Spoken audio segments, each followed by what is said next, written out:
हमने किसी एक दूसरे के खिलाफ कोई वहां पर हमने आवाज उठाई है।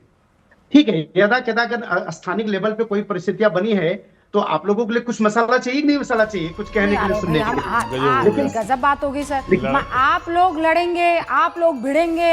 अब आप चाहते हैं कि रूबिका लियाकत, न्यूज 18 इंडिया आंख बंद कर ले, आप लोग साथ जाए तो आंख बंद कर ले, आप लोग अलग जाए तो आंख बंद कर ले, आप लोग किसी और को साथ में ले आए तो आंख बंद कर ले। अब आप अगर मसाला देंगे तो हम क्यों नहीं लेंगे, क्यों नहीं लेंगे? गुलाब जी आपसे एक प्रश्न है मेरा। रुका जी, आप लोग अच्छा, आप लोग सब आपस में बात करें। इस बीच एक बड़ी खबर बता देना चाहती हूँ, बड़ी खबर आ रही है। बड़ी खबर इस बात को लेकर है कि ठाणे नगर निगम के रुझानों में 6 सीटों पर भारतीय जनता पार्टी आगे चल रही है। 6 सीटों पर, छत्रपति संभाजी नगर के रुझानों में 8 सीटों पर भारतीय जनता पार्टी आगे चल रही है। छत्रपति संभाजी नगर के रुझानों में 4 सीटें ऐसी बताई जा रही है जो कि जहां पर भारतीय जनता पार्टी जो है वो AIMIM से पीछे चलती हुई दिखाई दे रही है। ये इस वक्त के रुझान, बड़ी खबरें हैं जिस पर आपको नजर बनाए रखनी चाहिए। लेकिन कुल मिलाकर जिस तरफ एग्जिट पोल इशारा कर रहे थे उसी तरफ जाती हुई चीजें दिख रही है। लेकिन संभाजी नगर में AIMIM बेहतर प्रदर्शन करती हुई दिखाई दे रही है। तहसीन पूनावाला, इसका मतलब आप समझ रहे हैं, वो जो कोर वोटर कभी कांग्रेस का हुआ करता था वो शिफ्ट होता चला जा रहा है असद ओवैसी की तरफ, बीजेपी की तरफ। और कांग्रेस को मुसलमान वोट बिल्कुल नहीं खोना चाहिए था, तो ये कांग्रेस ने स्ट्रेटेजिकली मिस्टेक किया है। ये तो मैं 2019 से कह रहा हूँ। मुस्लिम वोट जो कांग्रेस के साथ एक साथ आया था, जिसमें 2024 में कांग्रेस और उसके साथ उद्धव जी को लाभ हुआ था और एनसीपी को लाभ हुआ था, जो एमपीज आए थे कांग्रेस के। व्हाट इज द रीजन, मुझे ये बताइए, क्यों मुसलमान जो है या मुस्लिम वोट कांग्रेस को नहीं मिल रहा है और बाकी रीजनल पार्टीज की तरफ जाता हुआ ज्यादा दिख रहा है? वो महाराष्ट्र में उनको वोट कर रहे थे जो बीजेपी को रोक सकते। इसके लिए वो सिर्फ कांग्रेस से नहीं गया है, जहां पर कांग्रेस रोक सकती है बीजेपी को, वहां पर वोटिंग हुआ है। प्रॉब्लम इसके अंदर ये है कि बहुत फर्म होना चाहिए था और कांग्रेस को अगर और लड़ती तो मुसलमान वोट रहता, क्योंकि ये कोर वोट है, मुसलमान और ओबीसी और तो इसका एससी मतलब वोट एक बात कांग्रेस ये का समझ कोर में वोट है महाराष्ट्र में। एक बात ये समझ में आ रही है कि जो मुस्लिम वोटर है उसको इस बात का यकीन है कि कांग्रेस जो है वो बीजेपी को नहीं हरा सकती है। कुछ एरियाज में, इसीलिए नहीं, कुछ एरियाज में कहां, मतलब कहां बीजेपी कांग्रेस जैसे को जैसे मेरा वार्ड है, जैसे मेरा वार्ड है जहां पर मैंने वोट किया, वह कांग्रेस स्वीप करेगी, क्योंकि मैंने समीकरण बनाया था, तो कांग्रेस स्वीप करेगी। वो तो आपने बनाया था ना प्रभु। हाँ, बट तो वहां पे कांग्रेस जीतेगी, वहां पे स्प्लिट नहीं होगा ना वोट।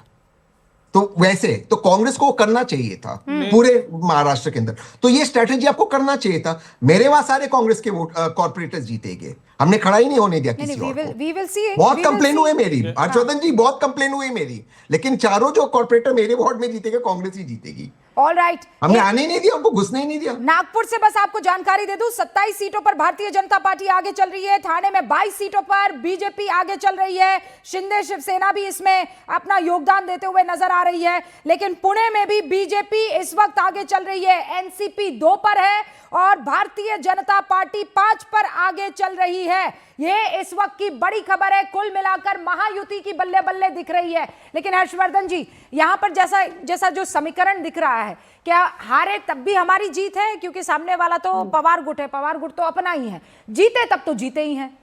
नहीं, देखिए, पवार साहब तो वैसे भी सब जिसको कहते हैं कि सब मिले हुए जी का सबसे सर्वश्रेष्ठ उदाहरण है पवार परिवार। वो तो अद्भुत परिवार है और उनकी तो राजनीति क्या है ईश्वर ही जाने। लेकिन अब मुझे लगता है कि अब शरद पवार पूरी तरह से, एक तरह से कहें कि राजनीतिक अवसान की तरफ है। अजीत पवार पार्टी चला रहे हैं, शरद पवार और सुप्रिया सुले अब उसका हिस्सा हो जाएंगे। मुझे ये भी लगता है कि वो पूरी तरह से, मतलब एनडीए में कैसे शामिल होंगे कुछ तरीका वो निकालेंगे, लेकिन वो आ ही जाएंगे। जो बात कर रहे थे तहसीन पूनावाला, भारतीय जनता पार्टी रुझानों में बढ़त बनाए हुए दिखाई दे रही है पुणे में। तहसीन, जो बात आप कह रहे थे, बीजेपी 8 सीटों पर इस वक्त पुणे में नहीं, तो वहां अंबरनाथ हो जाएगा। जैसे कांग्रेस के लोग अंबरनाथ में भाजपा में चले आए थे, यहाँ वैसे ही ये लोग शामिल हो जाएंगे। जो एनसीपी और एनसीपी शरद चंद्र पवार वाली है वो शामिल हो जाएंगे बीजेपी में। हालांकि एक और इंटरेस्टिंग खबर है, नागपुर में कांग्रेस 12 सीटों पर इस वक्त आगे चल रही है।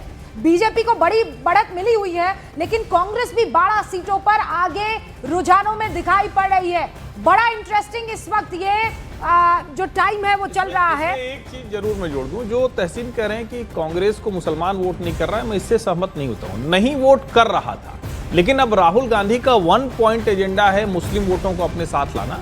कर्नाटक, तेलंगाना उसका बड़ा उदाहरण है कि केसीआर और ओवैसी साथ मिलकर भी कांग्रेस से मुस्लिम वोट नहीं छीन पाते हैं। अब बिहार और उत्तर प्रदेश में अगर वो पूरी तरह से समापन हो जाए, कांग्रेस के लिहाज से कह रहा हूं, मैं नहीं कह रहा हूं समापन हो जाए, तो कांग्रेस का काम बन जाए। तेजस्वी देखिए लगभग निपट गए हैं, अखिलेश यादव पर उनकी नजर है। तो मुझे लगता है कि कांग्रेस पार्टी जिस लॉन्ग टर्म रणनीति के तौर पर काम कर रही मुसलमान वोट बैंक को लेकर, उसमें वो बहुत हद तक सफल है। बीएमसी या महाराष्ट्र के स्थानीय निकाय, वो जब एक बार परिणाम आ जाएंगे तब उस पर ठीक से बात हो पाएगी। ऑलराइट, बड़ी खबर ये बता दूं, पिंपरी चिंचवड में बीजेपी की बढ़त 12 सीटों पर इस वक्त आगे चल रही है भारतीय जनता पार्टी। अब से कुछ देर पहले हमने कहा था कि दोनों में कांटे की टक्कर दिखाई दे रही है, लेकिन नागपुर में, मोमिनपुरा क्षेत्र में, मुस्लिम बहुल इलाके में पहले दौर की जो अभी यहाँ काउंटिंग चल रही है, भारतीय जनता पार्टी के चारों उम्मीदवार बढ़त पर दिखाई दे रहे हैं।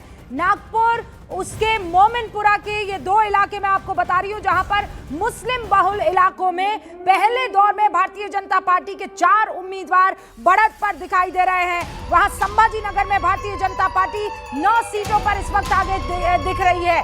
ये कुल मिलाकर पूरी स्क्रीन आपके सामने है। अभी तक जो रुझान दिखाई दे रहे हैं, उन रुझानों के मुताबिक भारतीय जनता पार्टी अच्छा खासा प्रदर्शन करते हुए नजर आ रही है।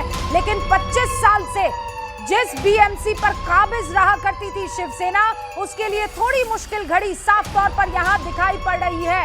हमारे साथ,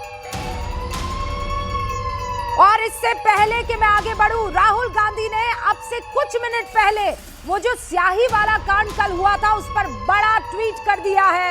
election commission gaslighting citizens is how trust has collapsed in our democracy. Vote चोरी is an anti national act. उन्होंने एक पेपर की कटिंग को पोस्ट करते हुए ये लिखा है कि इलेक्शन कमीशन जो है वो साफ तौर पर कैसे डेमोक्रेसी, लोकतंत्र कोलैप्स कर गया है वो दिखा रही है। वोट चोरी एंटी नेशनल एक्ट है। आपने देखा शहजाद पूनावाला, राहुल गांधी का ये ट्वीट जो लगभग 6 मिनट पहले आया था। देखिए, आज राहुल गांधी जी थोड़ा जल्दी उठ गए, तो फिर वो शाम वाला कार्यक्रम थोड़ा एडवांस हो गया है। पर मैं रूबिका जी, वहां पे हर्षवर्धन जी और आप दोनों बैठे, राहुल जी का ट्वीट खोलो, उसमें उन्होंने एक न्यूज क्लिपिंग डाली है। वो न्यूज क्लिपिंग को जाकर देखो। उस न्यूज क्लिपिंग में भी आपको वहां पे इंक का मार्क दिख रहा है, जिसमें बता रहे ना वैनिश हो गया। और दूसरी बात, इंक हो या ना हो, ये 2011 से यही इंक और मार्कर है। आप दूसरी बार जाकर वोट ही नहीं कर सकते। सवाल तो यह है कि इंक मिटाने के बाद कितने लोग गए दूसरी बार वोट करने, जा ही नहीं सकते, क्योंकि वहां पर नाम कट ऑफ हो जाता है। पर यह केवल और केवल डिस्क्रेडिट करने के लिए पूरा, और ताकि हम लोग ये चर्चा ना करें कि कैसे मराठी भी बीजेपी के साथ है, कैसे महिला भी बीजेपी के साथ आ चुकी है, कैसे महाराष्ट्र में एक मोदी लहर, फडणवीस लहर, एकनाथ शिंदे जी की लहर, हमारी महायुति की लहर है। इस पर चर्चा ना हो, इसीलिए ये सारा माहौल क्रिएट किया जाता है। रूबिका जी, आप थोड़ा सा देखिए, हर्षवर्धन जी शायद देख रहे हैं। हाँ। अरुण मेरे सहयोगी इस वक्त जुड़ चुके हैं, जरा उनका रुख करते हैं। अरुण, ये कुछ मिनट पहले राहुल गांधी का ट्वीट आया, ये क्या बता रहा है? अभी तो नतीजे भी नहीं आए, अभी तो केवल रुझान है।